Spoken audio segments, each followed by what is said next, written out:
Aslida jamiyatda qilgan har bir ishimiz, bajargan amalimiz yoxud tanlovimiz uchun javobgarmiz. Ularning har biri uchun hayotdan yo mukofot olamiz yoki jazoga mahkummiz. Navoiy viloyatida joylashgan 4-son jazoni ijro etish koloniyasi mahkumi Murod Mirzarahimov ham tovlamachilikni kasb qilgan edi. Zo'ravonlik, do'q-po'pisalar orqali birovlarni peshona teri bilan topgan puliga ega chiqib, shu manzilgacha keldi. Men Mirzarahim Murod Mirzahakimовich Toshkent shahrida 1982-yil tavallud topganman. Hozirgi kunda 165-modda 3-qismi bilan jazoni o'tayapman. Mashina oldi-sottisida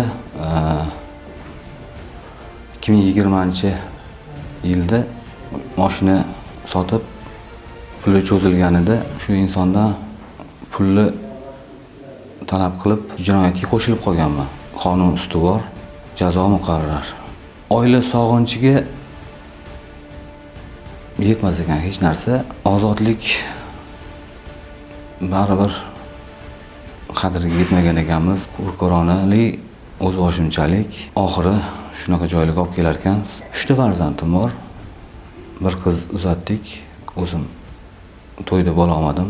Har telefonga chiqqanda odamlarni do'shlarini eshitib qiynalayotganlarini, otamni ancha qiynab qo'yganimni, farzandlarimni, ayolimni ancha tushkunlikka tushirib qo'ydim.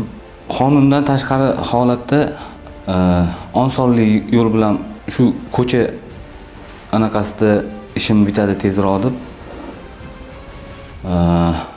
o'zboshimchalik bilan jinoyatga qo'l urib qo'ydim. Hurmatli prezidentimizdan, xalqimdan, oilamdan, mahallamdan hammadan kechirim so'rayman. Qilgan ishimdan pushaymonman. Afsusdaman. Qaysidir ma'noda panjara ortidagi hayot unga berilgan bir imkoniyatdir. Uning qalbidan kechayotgan pushaymonlik, yaqinlar sog'inchi, ozodlikdan mosuvo bo'lish hissi xatolarni tuzata olmasligi mumkindir, ammo vijdon va o'tmish bilan yolg'iz qolish, mulohaza qilish imkoniyatini beradi. Qonun ustuvor, jazo muqarrar. So'nggi pushaymon esa vijdonning so'nggi haqiqatidir.